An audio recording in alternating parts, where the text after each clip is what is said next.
Well, I finally managed to scrounge some time to road test the Raspberry Pi 4. And to do that, I've collected a few things. This is a micro HDMI cable. This is a 4 amp USB-C power supply. This one's a 3 amp power supply, but it can show me the current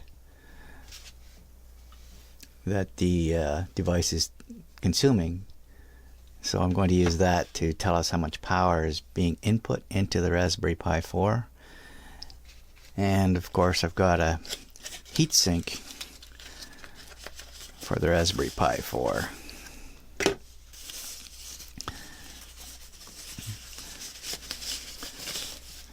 This one includes a couple of fans and 2 panels, one on the bottom and one on the top. Some screws and some heatsink pads, thermal pads, to connect the heatsinks to the hot chips.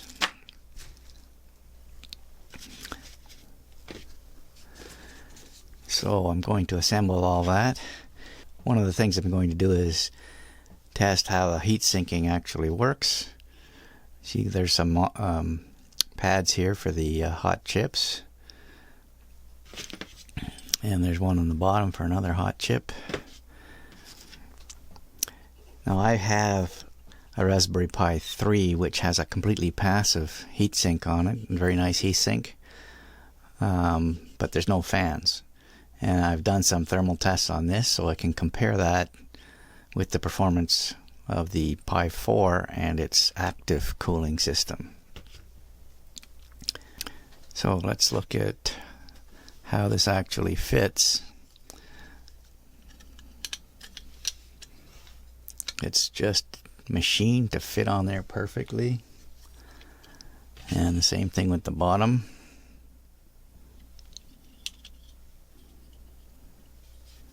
So it's going to look quite nice when I've bolted it all together.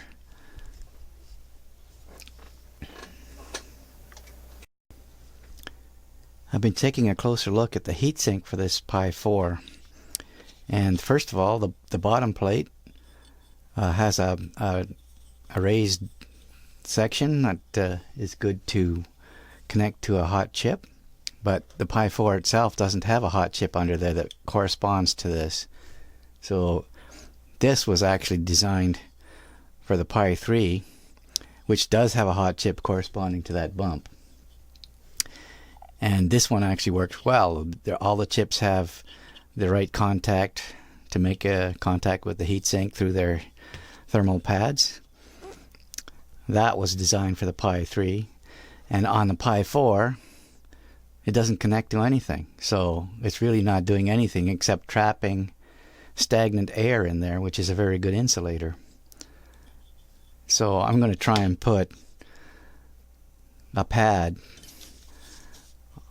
between the heatsink and the port just to see if that helps.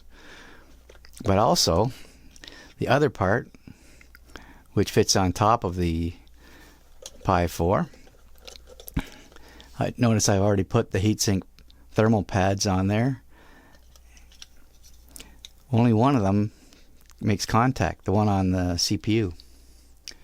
The other one doesn't even come close. It's about 0.8 millimeters away from the heatsink. There is a raised section of the heatsink, but it doesn't contact that pad. It doesn't even come close.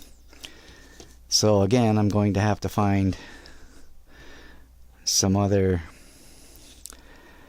pad to make contact all the way down to the other hot chip here.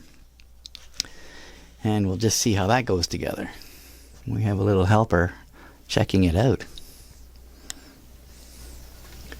Well, it was no mean feat to find the right thermal pads to make this work, but they're in there now, making good contact with both the top and the bottom. And we'll have to turn it on and run a stress test to see just how well that works.